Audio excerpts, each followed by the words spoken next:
గతంలో జరిగిన విషయాల మీద మీరు కేసులు పెట్టుకోవచ్చు. దోషులు నిజంగా నేరాలు జరిగి ఉంటే, దోషులు నిజంగా ఉంటే మీరు శిక్షలు కూడా వేసుకోండి, తప్పు లేదు. కోర్టులు న్యాయస్థానాలు తీర్పులు ఇస్తే న్యాయస్థానాల తీర్పుల ప్రకారం శిక్షలు పడితే జరుగుతాయి. మీరు ఏ కేసులైనా పెట్టుకోండి, మీ పరిపాలన ఎట్టయినా చేసుకోండి, మాకు అభ్యంతరమే లేదు. కాకపోతే మీరు గతంలో జరిగిన వాటి మీద ఇలాంటి రివైజులు మాత్రమే చేస్తుంటారా? ఇచ్చిన మాట మీద పరిపాలన కూడా చేస్తుంటారా? సైమల్టేనియస్ గా దానికి ఒక షెడ్యూల్ కేటాయించుకొని పరిపాలన చేస్తుంటారా? లేదంటే ఇచ్చిన మాటలకు ఇవన్నీ పక్కన పెట్టేసి గత 5 ఏళ్లలో జరిగిన వాటి మీదే మేము రివెంజ్ పాలిటిక్స్ చేస్తాము, ఇలాంటివి చేస్తామని చెప్పేసి ఒక విధానం ఏమన్నా పెట్టుకున్నారా? పెట్టుకుంటే అదేనా డైరెక్ట్ గా చెప్పండి, ప్రజలకు అదైనా చెప్పండి. మేమేమనుకుంటున్నామంటే మేము అనుకున్నది ఏమనుకుంటున్నామంటే, ఈ ప్రభుత్వానికి ప్రజలు తల్లికి వందనం ఎంతమంది ఉంటే అంతమందికి ఇస్తారని చెప్పేసి, ఇసుక ఫ్రీ ఇస్తారని చెప్పేసి, సంక్షేమ పథకాలు ఇంకా ఎక్కువ ఇస్తారు, 3 సిలిండర్లు ఇస్తారని చెప్పేసి, 50 ఏళ్లకే పెన్షన్ ఇస్తారని చెప్పేసి, ఉచిత బస్సు ఇస్తారని చెప్పేసి, ప్రతి మహిళకి 1500 పెన్షన్ ఇస్తారని చెప్పేసి, ఇలాంటివన్నీ చూసి, నిరుద్యోగ భృతి ఇస్తారని చూసి ప్రజలు మీకు మళ్ళీ ఓట్లేశారు కాబట్టి అవన్నీ అమలు జరుపుతారని చెప్పేసి మేము అనుకున్నాం. కానీ వాటిని కాదు, మేము రివెంజ్ పాలిటిక్స్ కోసం మేము అధికారంలోకి వచ్చాం, మేము రివెంజ్ పాలిటిక్స్ చేస్తామంటే చేయండి, తప్పులేదు. మీరు అవి చేయండి.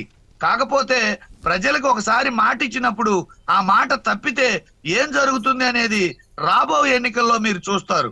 మేమేమంటామంటే అయినా పర్లేదు, వచ్చే ఎన్నికల ఫలితాలు ఎలా ఉన్నా పర్లేదు, మేము మాత్రం కక్ష తీర్చుకోవడం కోసమే, మేము దాడులు చేయడం కోసమే, మేము ఆస్తులు ధ్వంసం చేయడం కోసమే, మేము కేసులు పెట్టడం కోసమే మేము అధికారంలోకి వచ్చాము అని గనక మీరు అనుకుంటే అదే చేయండి.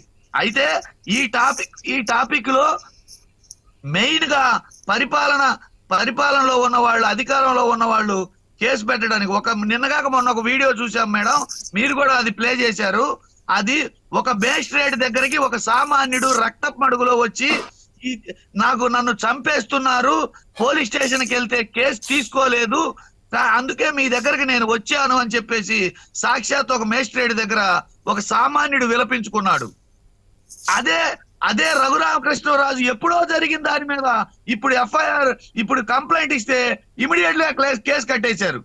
అంటే ఇక్కడున్న ప్రభుత్వ యంత్రాంగం ఎలా పనిచేస్తుంది, వ్యత్యాసం ఏంటనేది మనం చూస్తున్నాం.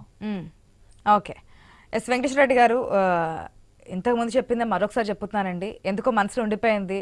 మా మీడియాను కూడా అన్ని మీడియాతో కలిపేసి ఒక కామెంట్ మీరు చేశారు, దయచేసి వెనక్కి తీసుకోండి.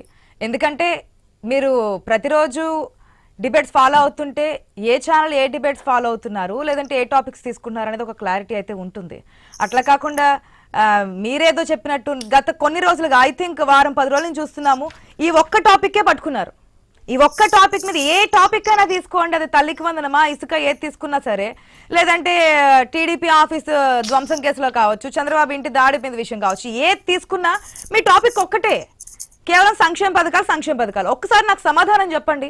గతంలో 2019 మీరు అధికారం చేపట్టిన వెంటనే మీరు షెడ్యూల్ ప్రకటించారా? ఎప్పుడు ఇచ్చారండి తల్లికి అమ్మఒడి? గతంలో ఎప్పుడు ఇచ్చారు? జూలైలో ఇచ్చారా? ఆగస్టులో ఇచ్చారా? ఎప్పుడు ఇచ్చున్నారు మీరు? కాబట్టి మీరే చెప్తూ ఉన్నారు, మీ అధినేత చెప్తున్నారు కొంచెం సమయం కేటాయిద్దాం, ఒక 6 నెలలు టైం ఇద్దామని చెప్తున్నది మీరే. మళ్ళీ క్వశ్చన్ చేయండి, చేసే పొజిషన్లోనే ఉన్నారు. అంతేగాని మీకు సంబంధించిన టాపిక్స్ పెట్టకుండా ఇది చేస్తున్నారని చెప్పి ఒక మీడియానే మొత్తాన్ని కట్టిపడడం అనేది కరెక్ట్ అయిన పద్ధతి కాదేమో. అదేవిధంగా గతంలో కూడా చూస్తున్నాం, ఎందుకంటే ఈ రోజు కొత్త ఏం కాదు, ఇదే ఎంపీగా ఉన్నప్పుడు ఆయన చేసినటువంటి కామెంట్స్కి ఎంతవరకు వాల్యూ ఇచ్చారో, ఒక ఎమ్మెల్సీ హత్య చేసిన తర్వాత ఆ డ్రైవర్ని ఇంటికి పంపించిన జరిగినటువంటి ఉదంతాల్లో ఏం జరిగిందో, ఒక అక్క చేసినటువంటి దారుణం గురించి తమ్ముడు క్వశ్చన్ చేస్తే ఏం జరిగిందో దాన్ని ఎంతవరకు తీర్పులు ఇచ్చారు, ఎంతవరకు మహిళా కమిషన్ బయటకు వచ్చి ఏ విషయాల గురించి మాట్లాడిందో,